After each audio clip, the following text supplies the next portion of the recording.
لم يخفى على الكثير من المحللين أن العلاقات المغربية الفرنسية تشهد ما يصفونه بأزمة صامتة تتداخل فيها أسباب قريبة مباشرة وأخرى بعيدة تتعلق بموقف الطرفين من قضايا سياسية واقتصادية مختلفة.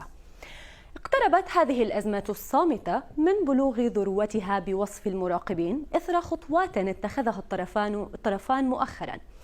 فيوم أمس ترأس ملك المغرب محمد السادس مجلسا وزاريا لمناقشة قانون المالية لعام 2023 والمصادقة على عدة قوانين أخرى واتفاقيات دولية. ولكن الملك اتخذ قرارا عده البعض إشارة جديدة على التأزم في العلاقات بين البلدين، وربما تدرج للأزمة الصامتة نحو أزمة علنية.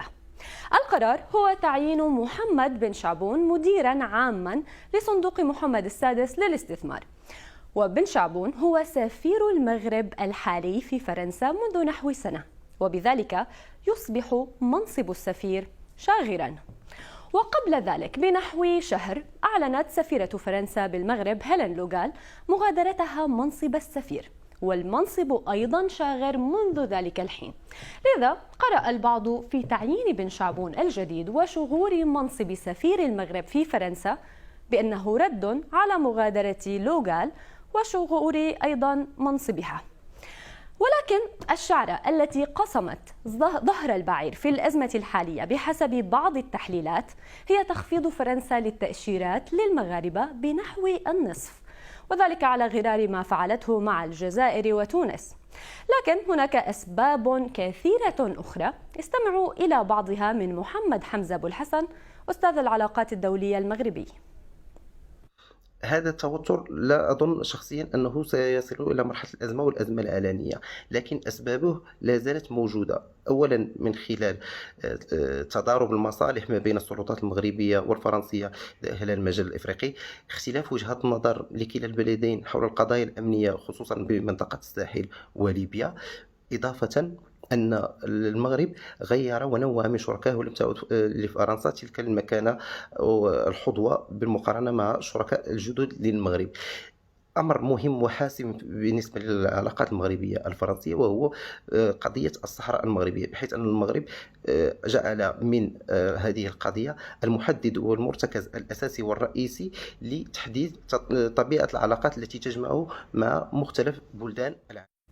إضافة للأسباب التي ذكرها محمد بو الحسن، سببت زيارة الرئيس الفرنسي ماكرون قبل نحو شهرين إلى الجزائر ودول أفريقية عدا المغرب تصعيدا في التوتر. ولا ننسى كذلك موقف فرنسا الذي يوصف بالوسطي في قضية الصحراء الغربية. وما زاد الطين بلة قضية التجسس على هاتف إيمانويل ماكرون وأعضاء في حكومته لصالح المغرب، وذلك باستخدام برنامج التجسس بيغاسوس الذي طورته شركة إسرائيلية. وعلى خلفية تلك القضية أعلن المغرب رفع دعوى قضائية أمام المحكمة الجنائية في باريس ضد منظمتي Forbidden Stories والعفو الدولية بتهمة التشهير. آخرون يقولون إن الأزمة الحالية هي أزمة عابرة وسطحية لأن علاقات البلدين استراتيجية، فهناك تعاون عسكري وأمني واقتصادي كبير بينهما. ويزور المغرب حاليا أوليفييه بيخت الوزير الفرنسي المكلف بالتجارة الخارجية. ذكر الإعلام المغربي أن أوليفييه دعا إلى تجاوز التوتر بين البلدين، وأضاف: لقد مررنا بفترة توتر في السنوات الأخيرة، يجب أن نكتب صفحة جديدة، يجب التغلب على هذه التوترات لبناء مشاريع مشتركة. وبحسب الإعلام المغربي فإن الهدف من زيارة أوليفييه هو تعزيز الشراكة الاقتصادية مع المغرب وإطلاق استثمارات صناعية.